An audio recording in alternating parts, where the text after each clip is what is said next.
Are we on? We are, Okay. You want me to start it now? sure. Okay. All right. Good afternoon, everybody. Today is November 9th. This is a subcommittee meeting of the Ways and Means. I'm going to do a roll call of the members. Danielle, you want to do a quick roll call for me? Sure. Mrs. Bronston Rizzo. No, we're just doing the committee. Who's on Danielle. the subcommittee? It's me, Freddie, and Carol. I'm the Mr. chairman. Franti. Yeah, I'm here. Mr. Sinella. Here. Ms. Ty. Here. Thank you. Also, I'd like to recognize other members that are here. School Committee Man Anthony D'Ambrosio, School Committee Woman Susan Gravelisi, School Committee Woman Stacy Rizzo, CEO Matt Cruz, and Superintendent of Schools Dr. Diane Kelly, and Assistant Superintendent Ms. Danielle McCoba. All right, at this point, we have a meeting based on some carry forward for next year. So Matt, I think you should take it over right now and tell us what we got to do. So this is the conversation where we do some work on specifying how much carry forward flowed from the previous fiscal year into this one, which is always going to be a part of our life together. Some of our budget will go unspent in a given year. And it's the school committee's responsibility to appropriate that free cash carry forward where it will best be used in the current fiscal year. So this is that conversation, which will then lead to a vote of the school committee at our next full school committee meeting. So there was an attachment sent out. We had been thinking that the carry forward amount after a very unusual year with a lot of money unspent due to school shutdowns and remote learning, that we would be somewhere from the 10 to $11 million range of carry forward.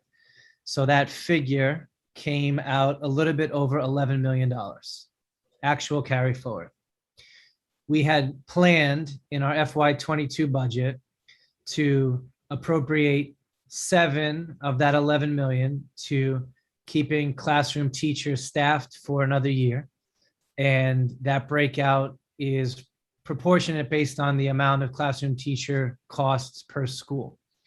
So I've got that in the document. We've earmarked that 7 million for classroom teachers. The other thing that we had already talked about was, hey, while we're beginning to increase staffing, thanks to funding available through ESSER grant 1 or 2 or 3, we want to remember that those grants are short-term. And so begin saving or reserving funds now to deal with what you might call a cliff when the ESSER funding is exhausted or dried up. And so we had spoken about keeping 3.5 million of this year's carry forward in a reserve account to just flow through subsequent fiscal years so that that money will be available to us as we need it to shore up as the ESSER funding falls off. With those two givens that we had talked about, then we also still have an additional $575,000 that's at the discretion of the school committee in concert with administration to be specific about, hey, here's how we would like to mobilize that money in this fiscal year. And so Dr. Kelly has provided a second document that has some suggestions from the superintendents on how some of that additional carry forward could be mobilized. So this conversation is to lock this down so that we can do a formal appropriation vote next week. And then I can get this to City Hall so that they can work in the accounting system to have the money where it needs to be. Great. So if, sorry, go ahead, Michael. Okay, I just want to recognize that Mayor Brian Arrigo has entered the meeting at about 1:07. Go ahead. All So right, I don't, I yeah, was no, gonna, go ahead. I was gonna say, so there's a few different options for the school committee right now. One of them would be to let this 575 flow through with the 3.5 million and don't spend any of it, and actually carry 4 million forward into the years we know that we're going to ultimately experience a funding cliff once the SOA is fully implemented. There are several requests from different administrators that I did put together, as Matt mentioned. We worked with the administrative team to identify any unmet needs that they're seeing already in the school year. And I know one of the things that Jamie Flynn is going to share in her data presentation next week at the regular school committee meeting is the increase in enrollment of English learner students. And that I mentioned that because one of the things that Jennifer Lavalita has indicated is that we are way behind in some areas of paperwork with our EL department, but also that we really do have a need to increase our EL staff right now because the classes are already bursting.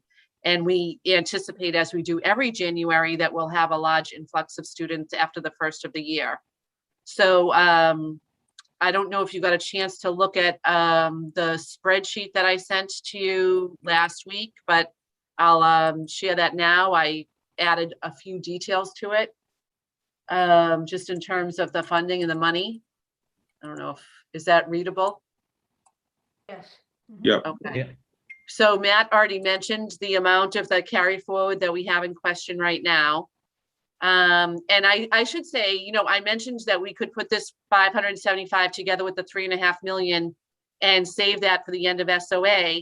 Likewise, we could choose to spend more of the 3.5 million that we've already targeted to flow through. So really the school committee has some flexibility right now in exactly how much you want to carry for the end of SOA, which is still 6 years out. And I know some people might look at that and say, well, let's worry about that in years 3, 4, and 5 instead of in years 1, 2, and 3, whatever. So I just, the options are yours. But the things that we've seen articulated as a need, one is for a secretary who would be shared between the English learner office and the PIC office. This is somebody who would be housed down in the PIC, would work year round and assist with enrollments over the summer, which is more of a PIC need, but then help with EL testing in the fall when we have an influx of student enrollment. Would need to find the right kind of person who could serve both of those roles, but that would be our goal. Shane has asked to redesign the PIC office because right now it feels very chopped up and secluded. It's not like a welcoming environment. And Right.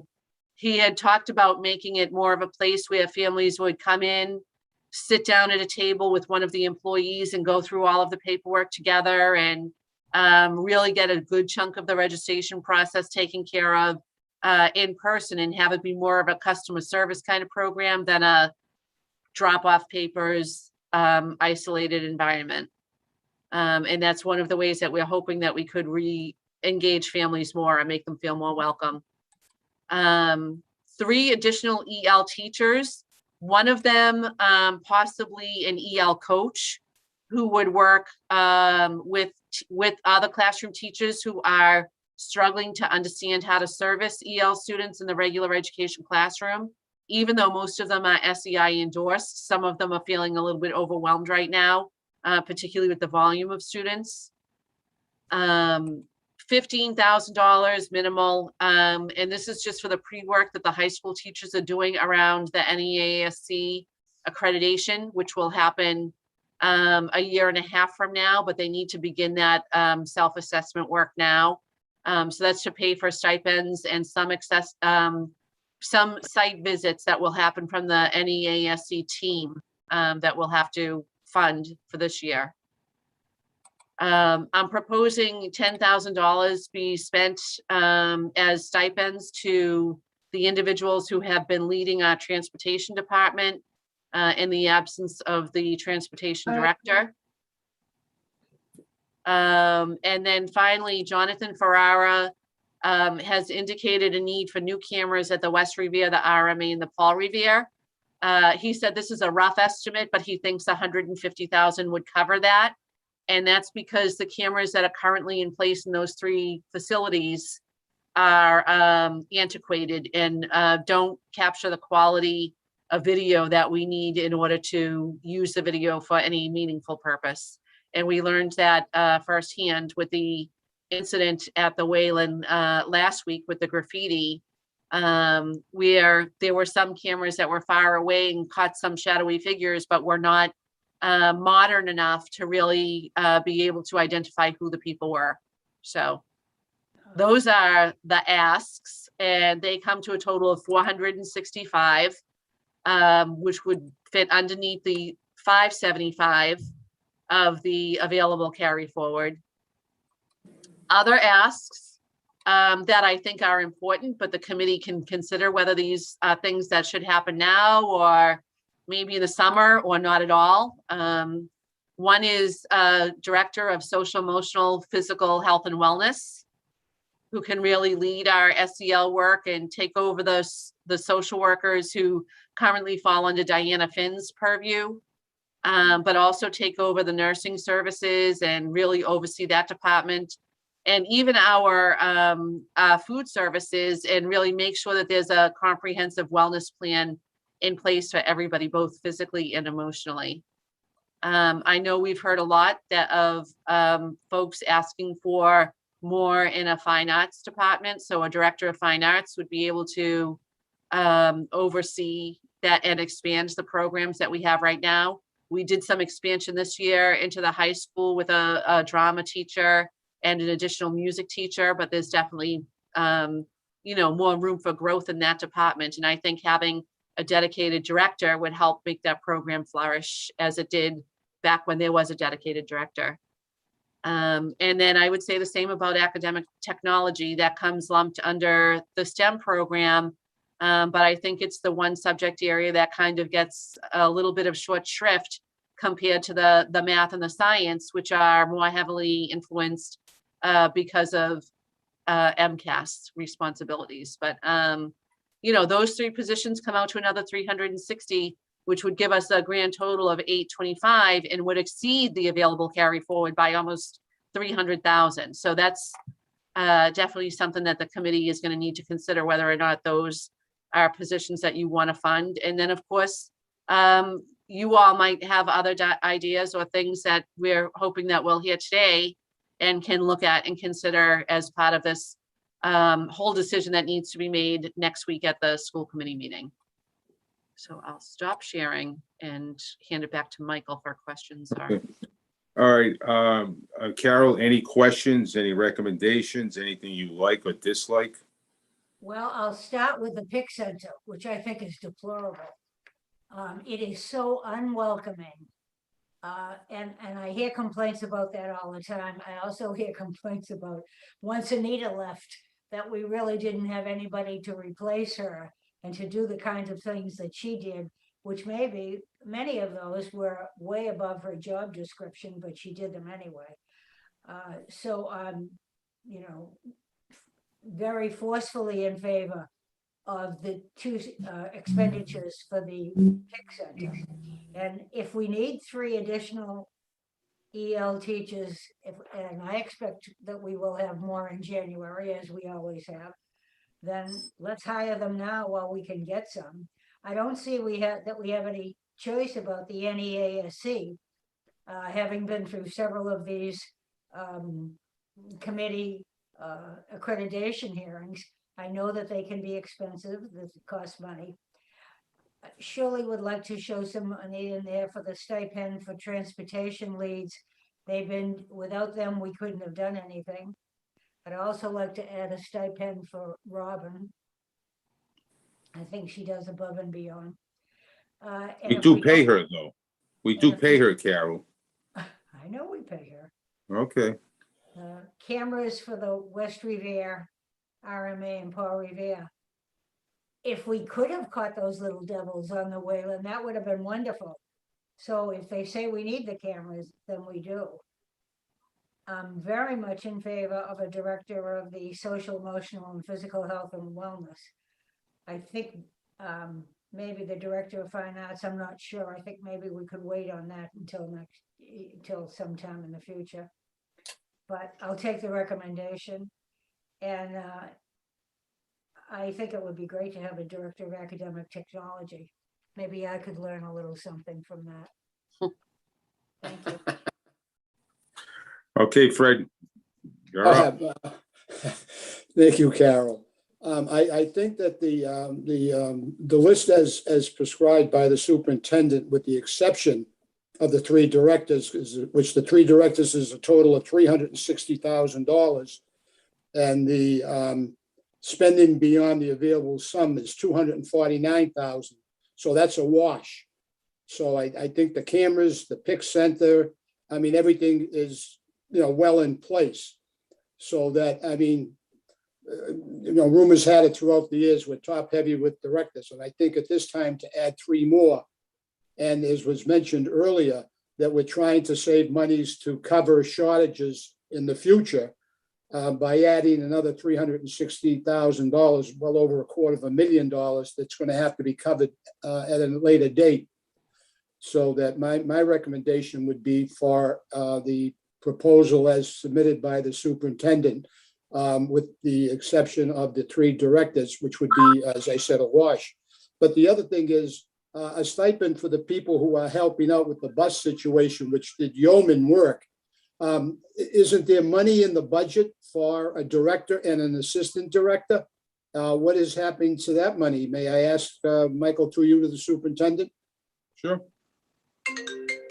I would defer to actually that question to Matt. I believe there's only a line item for the director right now.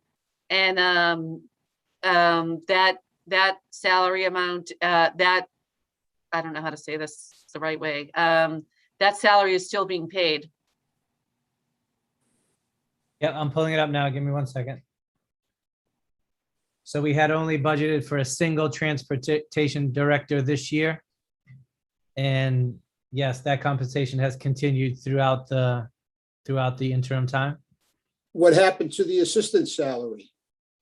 When Seth moved up into the director's position, what happened to his salary? There was So no at the time, we had a conversation with Seth about the best way to proceed, and his feeling was that not having an assistant director would be sufficient. But this was after the budget was already set, was it not? No, these conversations started when he was hired into the director position. Okay. I mean, the stipend, I mean, I don't have a problem with that. I mean, people are doing the work, they should be compensated. I mean, that's as simple as that. All right, thank you. Thank you, Michael. Okay, Fred. All right, I'm going to open it up to the rest of the committee. Stacy, anything for you? Go ahead.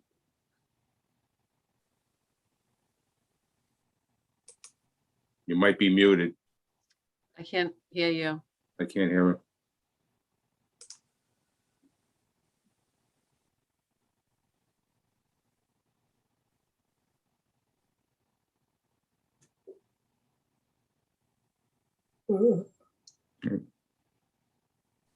Yeah, we can't hear him.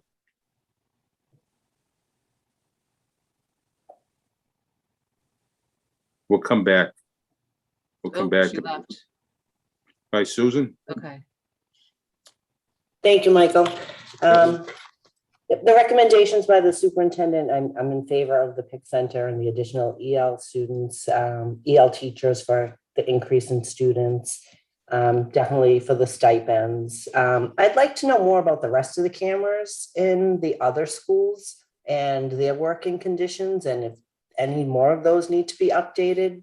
I feel like we haven't really discussed cameras at the high school and the Garfield and the Beach in a long time. And, I think it's something I would like to know more about, and if there's more of a need to invest even additional cameras in some of the spaces. Yeah, I asked John, and he said this is where the need was. He didn't indicate that there was need anywhere else. And we obviously don't have every inch of every building inside and outside covered with cameras. But I don't know that we've run into, I think this Wayland issue is the first time we've run into a problem of not being able to see things well, but I can circle back to him and see if he feels like there's more Okay. camera I mean, work to be done. I'm definitely in favor, obviously, of those upgrades. And we haven't had a report on this in a long time. Is there any way you can let us know how many cameras are in each school? Because I have had that question from the outside, like Yeah. about the cameras in the schools and how many there are in each building and, the efficiency of them and so on and so forth. So now that the subject's brought up, it would be a great time just to review it for our own knowledge as committee members when it comes to safety, as to how many schools, how many cameras are in each school, obviously not the locations and secure Yeah. information like that. So if he could, give us an update on that, that would be great. As far as the directors, we are pretty top heavy in directors. I'd hate to see us be over budget.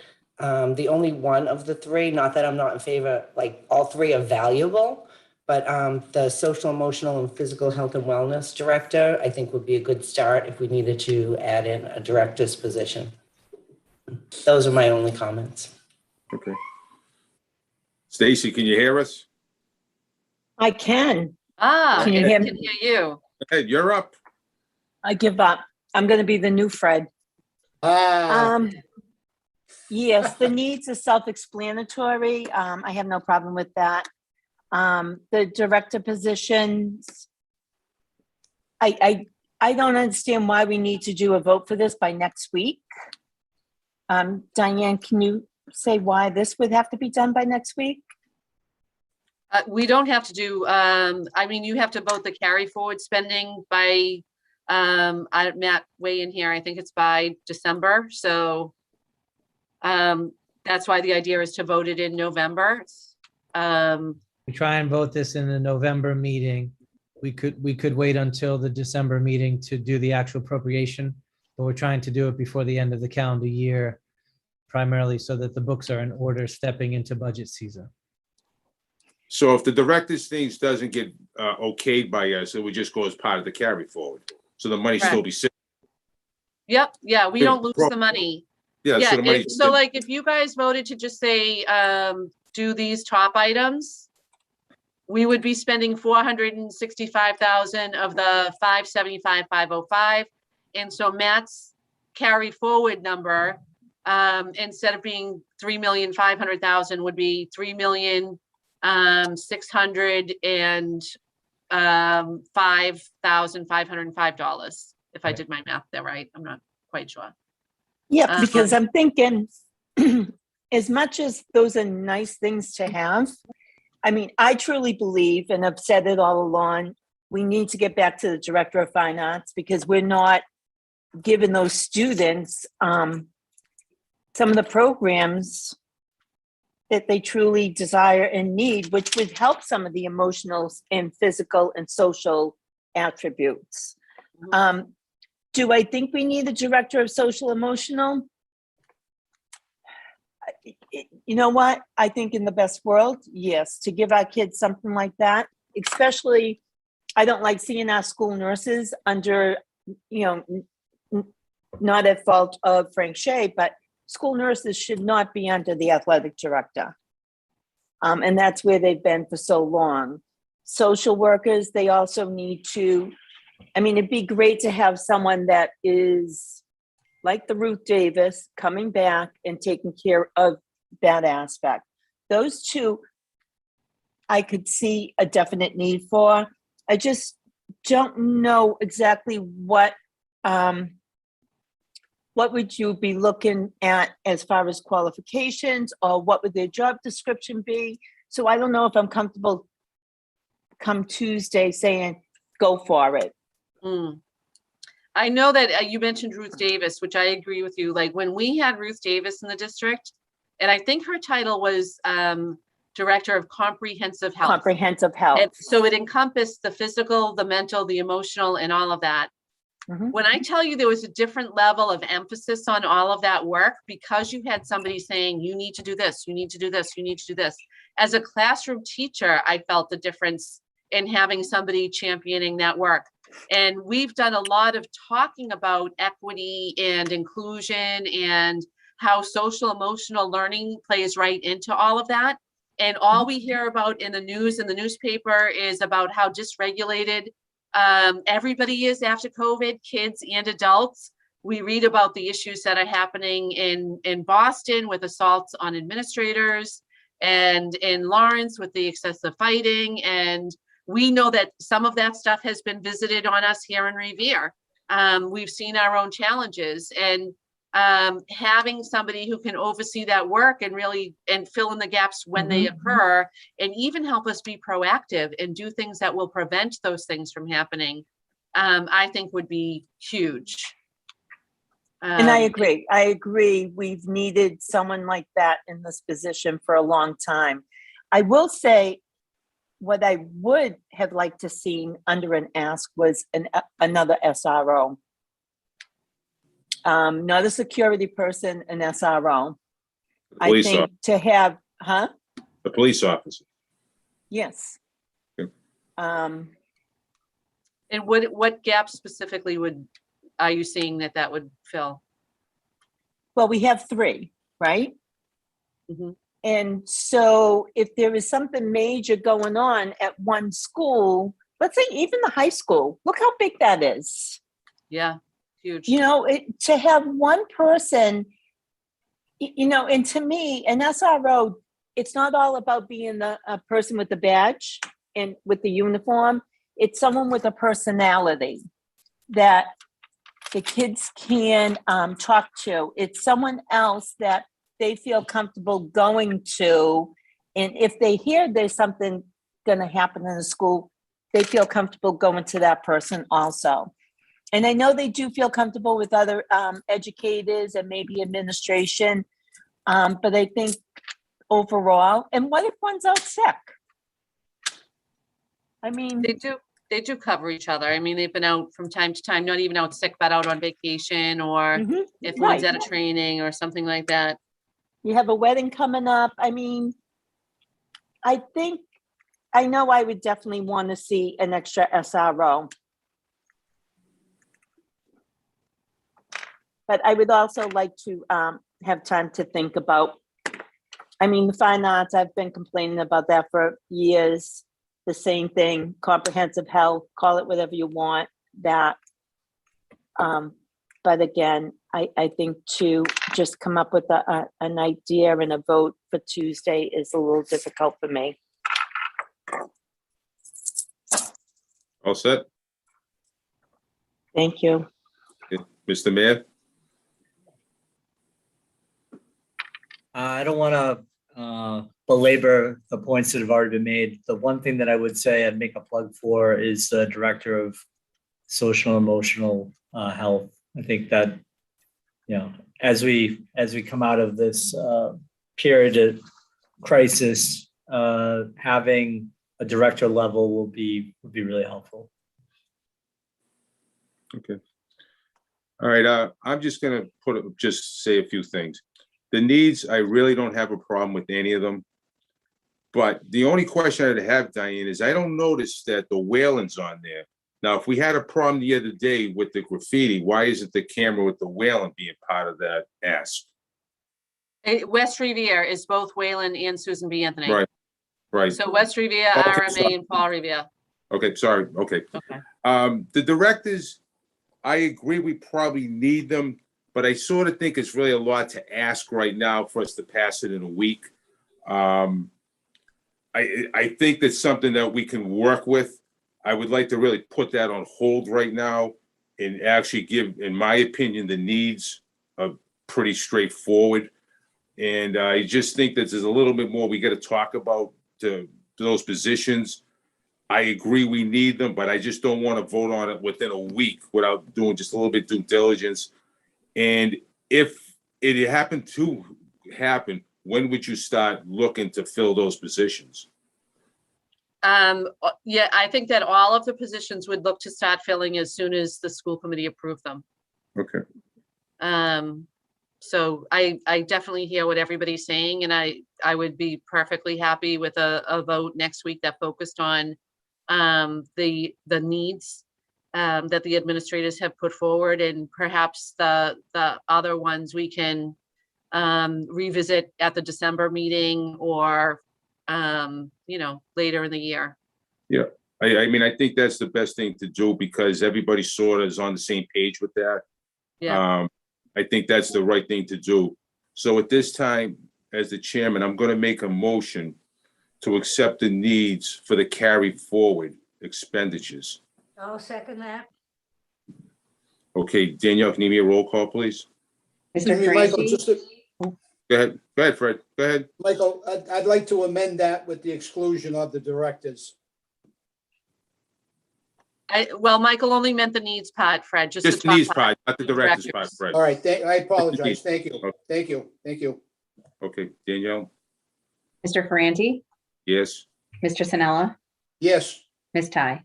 Yes, All right, so in the next school committee meeting, it will come out of this subcommittee it'll be voted on at the next meeting. The directors, it's not dead, but I think we need to talk about it a little bit more and go forward with that. Great. Any questions for anybody? Nope. Okay. Okay, Matt, I guess the next thing is the transportation costs. Sure, so we're just staying. Transportation. We're just staying in communication with the committee on this situation. So I pulled a snapshot of numbers just as of November 1st, just so we're having a sense of some of the deficits and we can talk about some of their causes. So just as an overview, transportation is actually a cost that is covered by the city of Revere.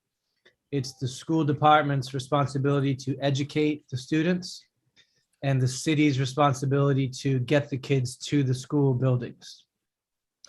But because it's so on the ground with so much intersection with school department employees, the city allows the school department to manage the transportation world. And so that funding ends up in our budget. So I am dealing daily with purchase orders, requisitions, invoices, runs, and then trying to stay in touch with school committee Ways and Means, also the city's auditing department on any potential deficits that we kind of see coming during the school year. So there are 4 non-salary services accounts associated with transportation department. And they are regular transportation. That's also known as the yellow buses, just getting kids in district to school. Special education inside, that's students who are not attending the school they normally would within the city because they're in a special program. So we have to get them to that specific school.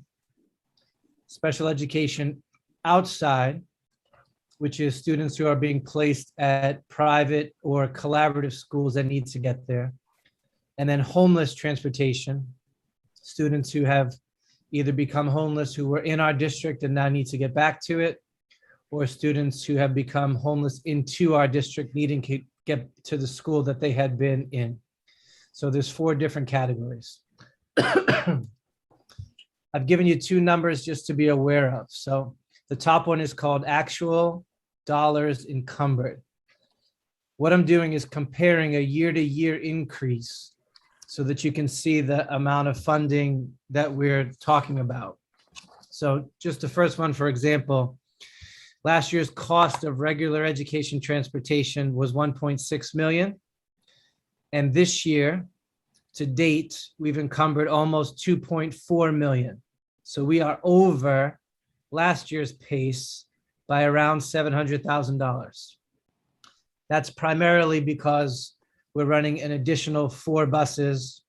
The ending of the ELT program meant that staggered end times no longer existed. So to get those kids from all the schools at the same time at the end of the day home was an increased cost.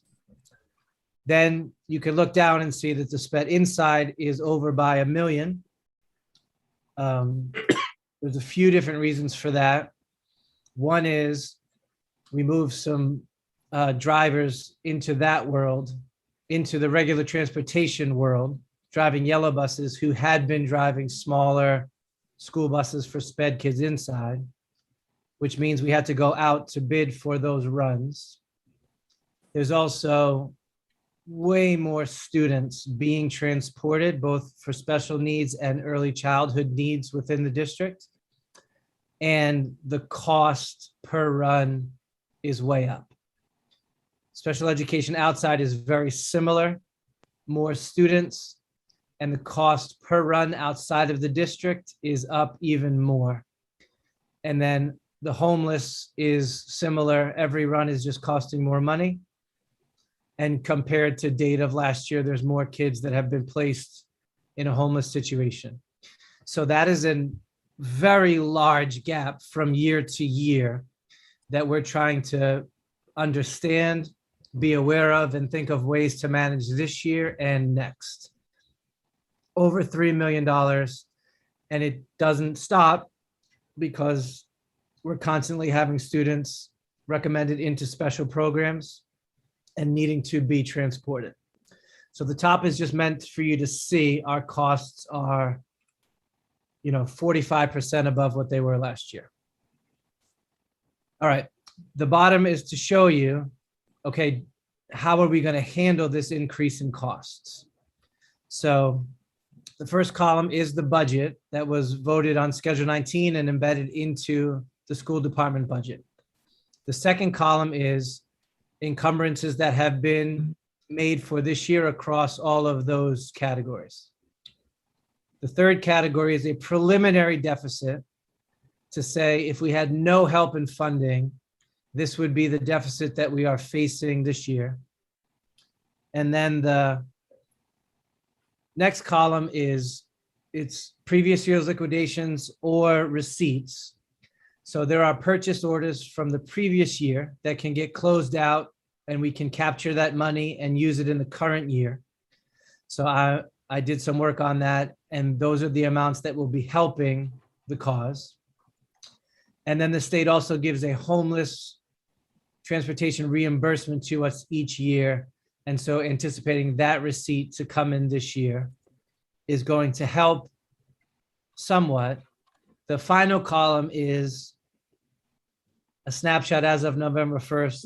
We would still be in a deficit of $1.2 million for transportation costs if this was frozen and all these runs happened for the year. Lastly, the two notes down at the bottom. We're anticipating using the entirety of the previous year's liquidations to help with this. So that's that fourth column. That's our first strategy. And then in ESSER 2, there's almost $1 million available to cover COVID-related increased transportation costs. So we would be able to assign all of that funding to help cover this deficit. So that's where we're at as of November 1st. It's still in process and there's moving parts, but wanted to be clear that the costs are unprecedented. And we're really trying to solve a problem within this fiscal year. When we do budgeting with the city next year, we'll work on increasing the budget to levels that it needs to be to accommodate the change in costs, change in volume, change in start times, change in expectations going forward. This is about not incurring a deficit in this fiscal year. So that's your overview. All right, Carol, I'm going to open it up to you first. Any questions? Wow. Well, one minor question first for Diane. Diana, the 3 National Guard people, have they finished their service in Revere? They did. They were all of the National Guardsmen who were working with the schools finished up last Friday. Oh, okay. So what have we done to replace them? We were able to hire one person and we were able to consolidate a bus run at the Rumney Marsh, which made another one available. And Denise and Dave did some other consolidation of runs so that we have all of the vehicles covered. Mm-hmm. Okay. I'm looking at that deficit. And Matt, could you put it up again? I can. Thanks. So just to be clear, the current deficit assumes all of the encumbrances stay the same. Yeah. And we know that that's not the reality. It's gonna go up and it's gonna go down. We're gonna have new runs added that we haven't anticipated yet. And we're gonna have other runs that come to an end for a variety of different reasons. So there really is a little bit of flux here, but 982,000 of the deficit is right here. So it's not a full 1.2 million right now. I don't know if Matt, you want to say more about that? Right, so we have not reclassified any funds out of the ESSER grant for this yet, but we should be able to. So that will be the next place that we would go to help reduce that $1.2 million deficit. So the reason we're not in complete and utter panic is we're really talking about a $200,000 or $300,000 problem that we have not found a means to resolve just yet. There's some ways to do that, but it is important that everyone see when we say that the costs are bigger than anticipated or the average cost of a run is higher, we don't mean A little bit. it's 2 or 3% or, oh, inflation, it's 6 or 7%. We mean runs that would have been bid at $275 a day are being bid at $525 a day. Yeah. So it's a good time to own a transportation company, but a difficult time to try and get an increasing volume of students to school. As a side note, I don't know whether we should be thinking about changing start times for schools. That's a question, of course, that the kids keep asking. You do. Could we add more buses if we had different start times? If middle school and high school did not start and end at the same time, could we save money that way? That is probably a major adjustment for families to make, for many families to make, because they've probably built their lives around the system that we now have. But I'm not sure that I don't know how intensive that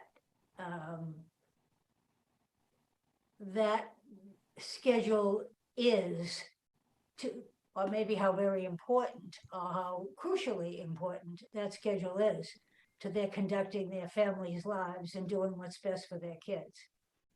So I don't know whether we should be having a conversation about some of that.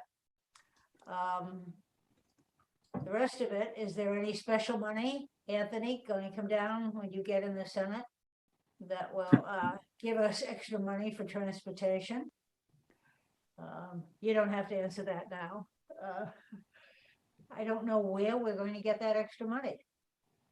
So we've always managed in the past.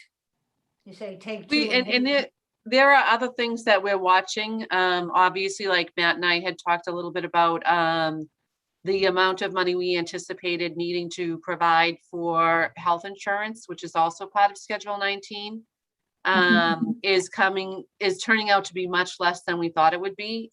We are learning that a lot of our younger employees are staying on their parents' health insurance rather than taking our health insurance policies. So we already know that there's going to be a surplus in that piece of Schedule 19. And so Matt will work with Rich Viscay to do some offsetting there. So we're not, this is a challenge, right? And it's a lot of money. We're not super worried about it right now. We don't think we're even going to have to tap into the $3.5 million of carry forward. But if we did, if something went absolutely sideways and we end up having huge new increases in transportation costs, that is something that we could do. It's not like we're in a position that I think the school department has typically found itself, at least under my tenure, I don't know about before that, where we really would be saying, oh my God, what are we going to do? You know, because there were, yeah, right. You know, so I feel like right now we're still in that place where we have a little bit of a surety in our fiscal security. Yes, the reason we're showing it to you is if it was just a couple of $100,000 in November that we weren't sure about, then we don't have to, that doesn't become a Ways and Means Committee conversation piece immediately. There's so much to change in a district that's spending $150 million total in a fiscal year. But the $3 million above anything we had seen before is something we just wanted to bring to your attention and let you know that we've got several solutions in play and some more that may be available to us. And we have our eye on it. Thank you. Fred? Thank you, Michael. Matt, you made reference to increased bidding. I thought we were under contract with the bus company because that was the discussion of whether they were to be paid for not providing services. Yep. And with the contract up, is that why we're rebidding? No, the only contract that we have through the city's procurement office is for the regular transportation services, the yellow buses. So Healy Bus is living within the terms of the third year of their contract this year. And then the contract specifies additional runs have a specific daily rate. So that difference was already specified by the contract. And that's why the regular transportation cost increase isn't as exorbitant as the special ones. Every special education run goes out to bid individually for that run, those students, that school. All right, so you're saying that the yellow buses, the financing on those is fine. It's the sped that's increasing. There is a deficit with the yellow buses because instead of running 20 a day, we're running 24 a day, but had only expected to run 20. So the difference is the 4, but the price on that had already been settled 2.5 years ago when we processed the contract with them. All right, but you had run these The- numbers by as 700,000 and, if we did 5 buses, 10 buses, but I thought with the reduction of usage, that was one of the programs that would lessen the cost of the yellow buses. Apparently it hasn't. Right. So at first we thought we had encumbered for an additional 12 buses. And now that we've gotten into the school year and tightened up every possible run, we're only utilizing 4 additional yellow bus runs. So that there's still more of a cost, but less of a cost than we had anticipated back in August, September. Thank you. And I'll just add, Fred, that the bulk of the increase in spending here is for the special ed transportation and the homeless transportation. And that is, as Matt said, like every time we have a student who's in a new outplacement or a student who is in a homeless shelter, that is a whole new bid process that goes out by itself to transport that child. And Right, then okay, I whenever we understand can, when we have groups of kids that are going to one facility, we could try to consolidate them on one vehicle. And that was another challenge that we faced this year where instead of having some small buses that might take 5 or 6 kids, there were vendor contracts that only had smaller vehicles, minivans that only took like maybe 2 kids depending on COVID restrictions. So we got hit with all of that too. All right, thank you. Thank you, Susan? Michael. Okay, Susan? Thank you, Michael. No, I don't have any comments at this time. Thank you. Stacy? As much as I would love to, I love Carol's idea with a different start time. That would to me be for the mental and physical effects for our students. There was a bill put out, I want to say it was in January. I'm not sure where it is right now, but they were looking into an optimal start time for high school and middle school students. Yes, that would help us with the bus service, but that is a lot of planning. We have districts like Newton that decided to do later start times for their students, but we're talking about a year to 2 years with community input on it, because that really is going to put our families Yeah, Not only the families, students who have to pick up and babysit their younger siblings, those who have jobs, and also those who participate in after-school activities who might not have any other social life that need it. So as much as I like that idea, to me, that is a lot of planning to do. well, that idea, Stacy, as you know, has been Mhm. started by all the civic action endeavors through the elementaries, through the upper elementary. And as you know, the grade 5, we keep getting questions and doing all, and they were the ones who frequently asked about would that be a solution. I've always answered that no, I think that would not be a solution for many families. But I just wondered if the conversation, that topic should be addressed in a conversation in an informal manner now, rather than just ignoring it and saying, no, we can't do it. Mhm. So it's, Right. no, And I'll just, if I can add to this discussion, one piece of changing start times would mean if we, for example, were to have the middle school kids and the high school kids start later in the morning, which we all know the research shows is better for them. In order to have that impact buses in a way that we were able to do double runs again, we would also have to have the little kids start earlier. So it wouldn't be just middle and high school impacted. It would also be elementary kids with an earlier start time that would create that gap in between that would enable us to use the same bus more than once so that we could do multiple runs and thereby decrease the transportation budget. yes, Sure. and then sometimes we have the little Definitely. kids coming in when it was really still a little bit dark. And that's certainly not safe. So there's a No, lot it's to not think safe. about. Yeah. Yeah. Mhm. So I there's no just wanna magic make wand to fix this. No. I would just like to make one comment towards this. Those are tough numbers to deal with. No matter where the money comes from, it's got to come from somewhere.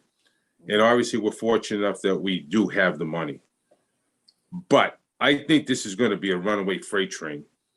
I mean, to salvage about $1.6 million from receipts from last year to bring the deficit down is more of just a bookkeeping procedure to a degree. And I know we've got 900 grand, so the deficit's only 200,000 or 300,000.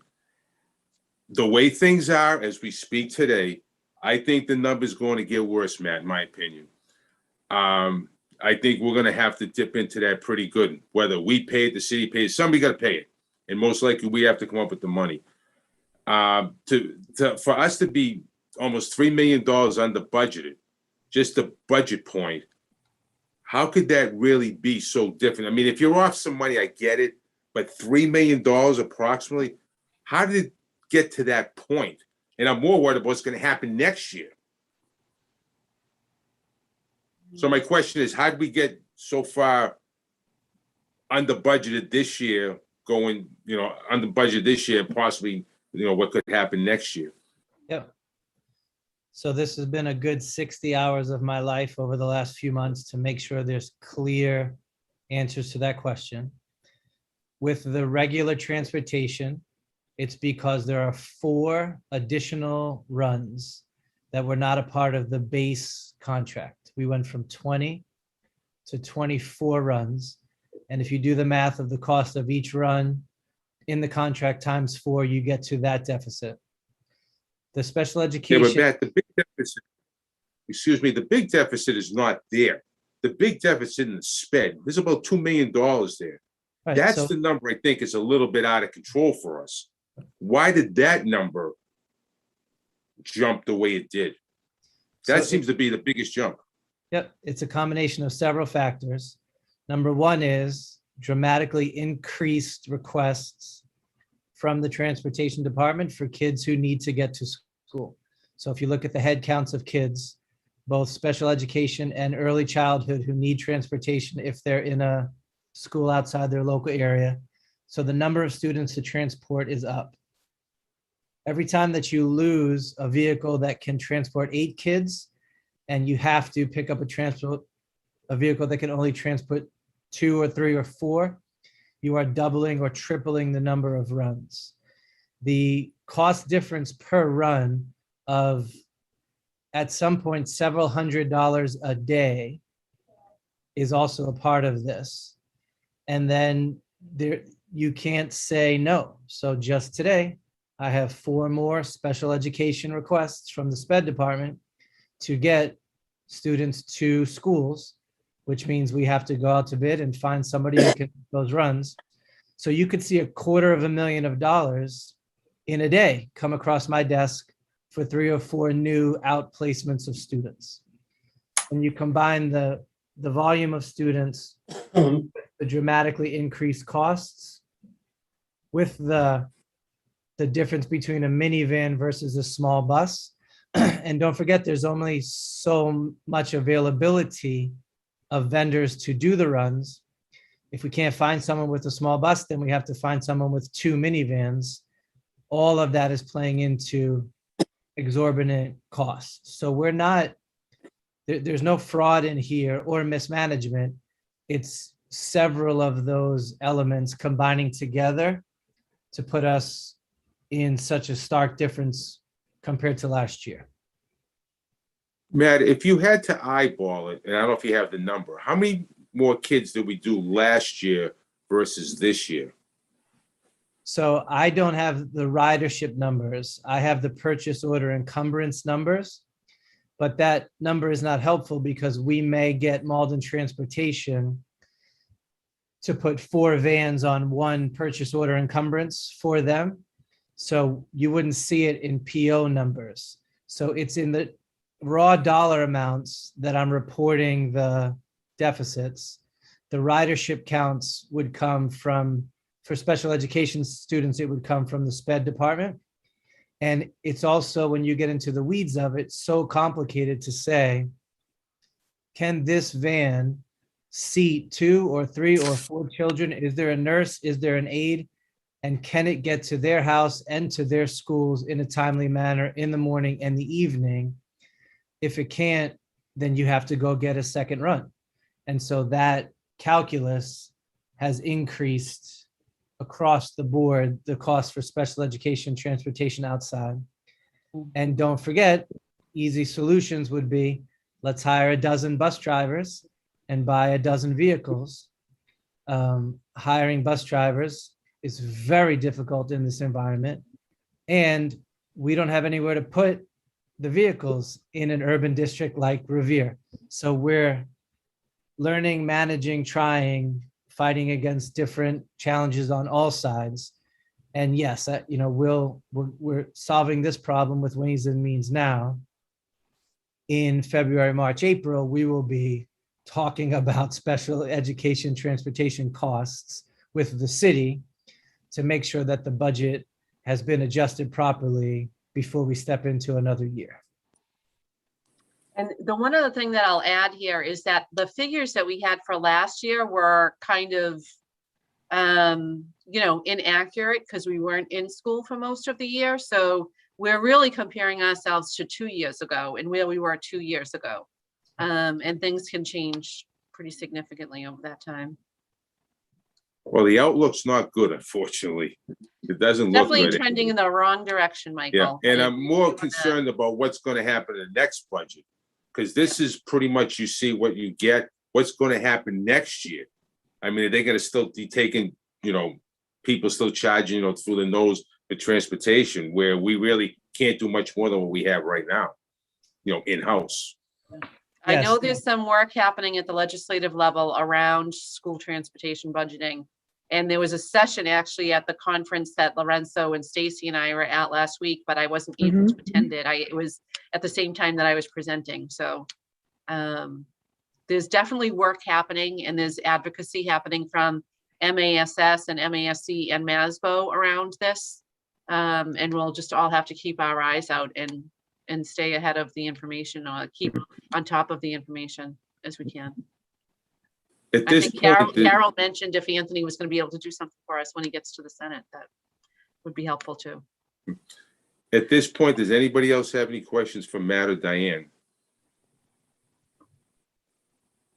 None? Okay, then at this point, I would like to make a motion to close down the meeting at 2:02. Okay, Second, I'll get that vote stuff together for the November meeting for the carry forward. okay. Danielle, just do a quick roll call so we can end this meeting, please. Can I, Matt? Yep. The PowerPoint that you had put up before on transportation, could you send one out? I'm on my phone, so I saw nothing. That was me sharing my screen, and what I was sharing Okay. was the documents that Matt sent through Robin last week. Okay, thank you. It I was attached to appreciate the it. agenda. Yep.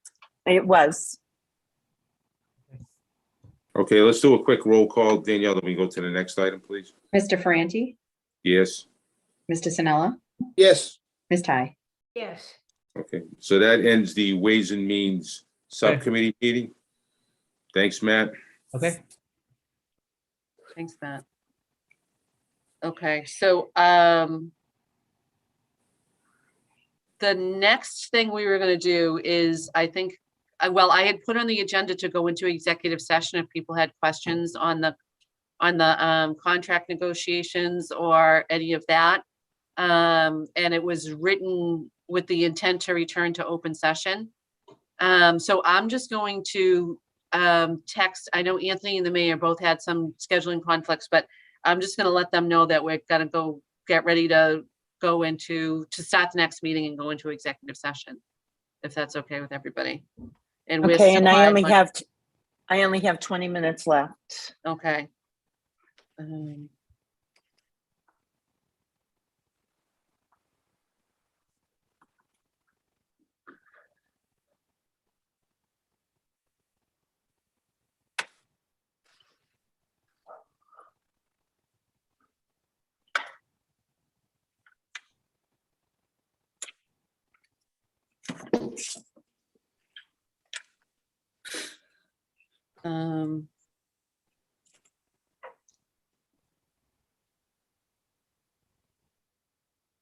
So then, do you want to, Stacy, as the vice chair, do you want to take us into executive session Sure. or start the meeting? I guess you have to start the meeting first, right? Mhm. Welcome, everyone, to the committee whole meeting. It is November 9, 2021, and currently 2:07 p.m. Roll call, please. Mrs. Bronston Rizzo, Here. Mr. D'Ambrosio, Mr. Ferranti, Here. Ms. Grabelisi, Here. Mr. Sinella, present. Ms. Ty, here, Mayor Origo. So right now, I am going to ask for a motion to go into executive session for the purpose So- to discuss strategy with respect to collective bargaining. And also, we would be coming back to open session. So moved. second, Second. Roll call. Mrs. Bronston Rizzo, Yes. Mr. D'Ambrosio, Yes. Mr. Ferranti, Yes. Ms. Grabelisi, Yes. Mr. Sinella, Yes, Ms. Ty, here, Mayor Origo.